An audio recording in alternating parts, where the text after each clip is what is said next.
Welcome to Thursday. It's the 24th day of February 2022. Welcome to the Day Weather Podcast, brought to you by Chugwater Chili, the gourmet spice of Western life. Get 20% off your next purchase by using purchase code ChugwaterDon at checkout. And while you're there, check out all of the different things that Chugwater Chili has, especially their chili seasoning, their green chili seasoning. It's a quick and easy way to make green chili. Make it up fast, hot, and tasty. Don't forget to use Chugwater Don at checkout. Well, the Arctic cold is going to ease. Now, it's not going to happen all at once. This part of the world is famous for its Chinook winds, and we're going to certainly see those next week, but this is going to be a slow process. Temperatures today are still going to be severely cold, although, today the temperatures this morning aren't as cold as they were yesterday morning, but that's not saying much. So stock growers and other outdoor interests, you're going to need to be prepared for another day of severe cold and wind chills. Also, there's a little disturbance coming out of Washington and Oregon and Idaho that is going to produce some snow showers and flurries today and tonight, especially over the higher terrain. Maybe a few snow showers or flurries on the plains. We're talking about a dusting of snow. Now, there's a very modest improvement in temperatures tomorrow and into Saturday. The weekend, you'll notice the temperatures getting the warmest Sunday.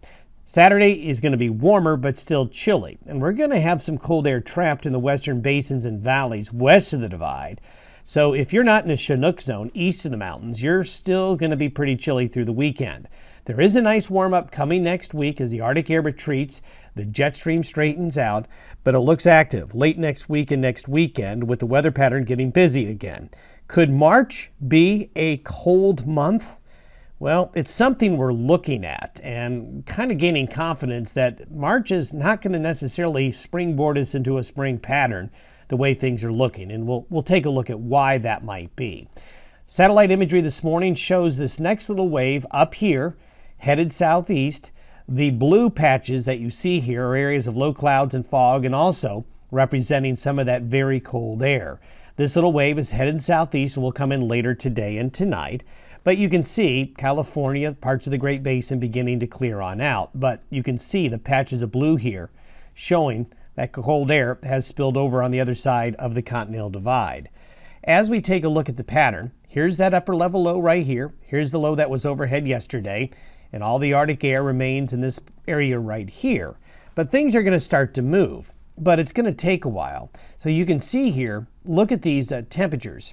Look at these temperatures relative to average by this afternoon. So you can see the extent of the purple and the blue and the green, still very impressive. Snowfall from this little system coming up out of the Pacific Northwest, this is what it looks like. So we're going to get an inch or two of snow in the mountains, a dusting, some flurries on the plains. That'll be all, but it's just basically reinforcing the Arctic chill here for another day. As we step through the temperature anomalies, this is for tomorrow. So there's not as much purple, but there's a lot of green. Look at all the purple here in Utah and back into the basins and valleys of the Great Basin states. So it's still going to be cold relative to averages for tomorrow. Saturday, we start to see that Chinook come out of the Canadian Rockies. Montana, the Dakotas, parts of Nebraska here get a little bit of a warm-up. Look at the cold west of the divide. So you got to be patient in those areas there. It's going to be another cold day deep in the heart of Texas as we get into the start of the weekend. Now, by Sunday, we still have the western valleys trapped with the cold air, but the Chinooks begin to become more prominent along and east of the divide. So if you're east of the divide, you start to get a warm-up. West of the divide, you're going to hold that cold air. As we go into Sunday, we do have a little wave coming into the Pacific Northwest. This will bring rain to parts of far northern California, Washington, Oregon, and mountain snow, but it's going to kind of head this way and minor out, basically weaken as it heads east. This, though, will push warmer, milder air in. This is why the temperatures on Sunday start to warm up. And by Monday afternoon, the Tuesday, look how straight the jet stream goes, going into that phase 1 La Nina with the jet stream straightening out. So what this will do is this will push a big plume of warmer, well, let's not call it warmer, but more mild air off the Pacific into the Great Basin and Rockies. That, combined with the Chinooking effect of the westerly flow coming downhill off the Rockies, will make it warmer along and east of the major mountain ranges. And there you go. These are the temperature anomalies by noon on Tuesday. So you can see a nice warm up, and you can really see the Chinook, can't you? You just get along and east of the divide there, see how much those temperatures really warm up, even into the northwest areas of the Corn Belt. So the nation gets a break right here, basically from Sunday through Wednesday, probably into Thursday of next week. Straggling cold still holding back there in the basins and valleys of Utah and western Colorado. As we get to the end of the week, here we go with the pattern getting busy again. Now this is by Thursday afternoon into Friday morning. We got a decent little low going across southern Canada, dragging a pretty moist and energetic cold front into the Rockies, followed by another wave here, another wave up here off the Aleutians, and what we're going to see is another trough forming in the western United States with high pressure in the east. Basically a similar configuration to what we have right now. So what will happen is the door will open up to Canada again, colder air comes back in, and by next weekend, mountain snow will return, some snow on the plains, and temperatures are going to fall again. But precipitation is going to be good, and this is what we have been talking about late last week and early this week, is that the patterns are changing, which is going to start to get the snow going in the mountains again, and that's good news. We need to reverse the trends in the snowpack and start to see those snowpack numbers climb again. And I think we'll really start to see this late next week. You can see the mountain areas here are starting to get back into the snows again. And we're going to see the precipitation increase in the far west, but it's also going to get colder. Look at these temperatures. These are temperatures by next Saturday. So we see the temperature anomalies go colder than average again by next weekend. So yes, we've got a nice warm up coming next week, but it'll be a false sense of spring. So don't get used to it. Here's the snowfall forecast by late next week into next weekend. And you can see the mountain snows returning. And again, across a lot of the United States, it's going to be, in the northern areas of the U.S., very wintry into that first week of March. Going out to March 7th, Monday, March 7th, we have another low settling into the Great Basin and Rockies, another low up here that could come in behind it, and a well-established high in the Pacific with the high here. So basically what will happen is we're going to revert back in a basic sense to where we are now after next week's warm-up. Now, one reason that we're looking at this going on, what I'm showing you are the sea surface temperature anomalies across the North Pacific as of earlier this week.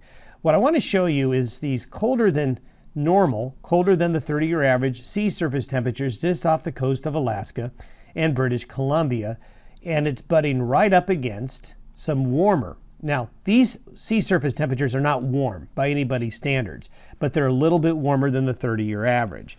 And this causes a gradient. And this is something we had a little bit in the fall, where you get a big temperature gradient over the water. And this becomes a little bit of a breeding ground in these colder waters and along this gradient here for storm systems to come up over the ridge and then to the Pacific Northwest, Western Canada, and parts of the northern and central Rockies. Now, this is something that we have seen in years past when it ends up being a busy spring, in terms of especially the mountains getting back into the snow. If this pattern holds, this does bode for a colder March and maybe a colder April if these sea surface temperature patterns hold. And one thing that supports that is this is the latest European model that goes out 30 days. And what it wants to do is it wants to keep the high about where it is right now, and another high here. These blue colors, I'm showing you the forecasted 500 millibar chart, basically represent a trough. So if we were to draw the jet stream, this is what the jet stream average looks like for the week of March 7th through the 21st of March. So basically what it's wanting to show is a persistent area of low pressure in the west as we get into next weekend and probably for a solid 2 weeks. Now, if that happens, if you just follow these black lines, this means the basic average trajectory of the air is going to be coming out of Western Canada into the Western United States. This is a cold signal. And these are what the temperatures are like for the week of March 7th through the 21st. And so what you're looking at is rather March 7th through the 14th. And so that second week of March could very well revert to colder than average conditions.